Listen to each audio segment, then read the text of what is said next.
आज हम आपको एक ऐसी तवायफ की सच्ची कहानी सुनाएंगे जिसका अंजाम सुनकर हर औरत ने तौबा कर ली। एक गुनाहगार औरत ने एक नेक बंदे को धोखा दिया, लेकिन अल्लाह का इंसाफ ऐसा हुआ कि वो औरत जानवर बन गई। बात है बगदाद की। वहाँ एक खूबसूरत और नेक नौजवान रहता था। माँ बाप का साया बचपन में उठ गया था। उसकी परवरिश एक मौलवी साहब ने की थी। वो रोज कुरान की तिलावत करता और नमाज पढ़ता। उसके पास एक तोता भी था जो कुरान की आयतें सीख चुका था। उसके पड़ोस में एक तवायफ रहती थी, बेहद हसीन। जब उसे बताया गया कि वो नौजवान उसकी तरफ देखता भी नहीं तो वह हैरान रह गई। उसने उसे फंसाने की ठानी। एक दिन भेष बदलकर शरीफ लड़की बन गई और नौजवान के रास्ते में गिर पड़ी। लोगों ने सोचा कोई बेसहारा लड़की है। नौजवान ने रहम खाकर उसे अपने घर रख लिया। वो औरत रात में उसे बहकाने लगी, मगर वह अल्लाह का बंदा था, गुनाह से बचा रहा। सुबह उसने मौलवी साहब से मशवरा किया तो मौलवी साहब ने कहा, अगर वो लावारिस है तो उसे निकाह कर लो। नौजवान ने निकाह कर लिया, मगर औरत का मकसद नेक नहीं था। कुछ दिनों बाद उसका दिल भर गया और उसने अपने मुलाजिम से कहा,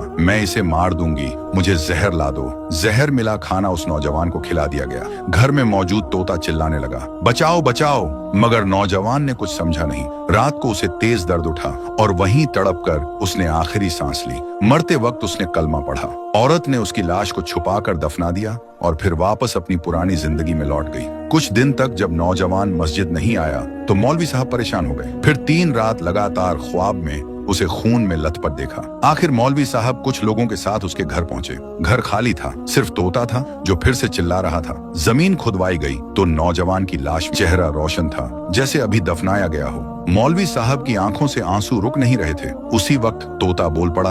उसने पूरी सच्चाई बताई। वो औरत तवायफ थी, उसने धोखा दिया, जहर दिया और चली गई। मौलवी साहब ने उस तवायफ के कोठे पर जाकर पूछताछ की। मुलाजिम ने बताया कि जैसे ही वो औरत अपने पुराने धंधे पर लौटी, अल्लाह का अजाब आ गया। उसका चेहरा बिगड़ गया और वो बंदर बन गई। मुलाजिम भी डर से कांप रही थी। उसने कहा, मेरे चेहरे पर भी असर हो रहा है, मुझे माफ कर दो। मौलवी साहब ने कहा, अल्लाह का इंसाफ बहुत सख्त है, उसने तुम्हारी सजा दुनिया में ही दे दी। दोस्तों, सबक यही है, अगर तौबा का मौका मिले तो कर लो, वरना अल्लाह का अजाब बहुत बड़ा होता है। अगर आप ऐसी और इस्लामी कहानियां देखना चाहते हैं तो चैनल को सब्सक्राइब जरूर करें। मिलते हैं अगली कहानी में। अल्लाह हाफिज।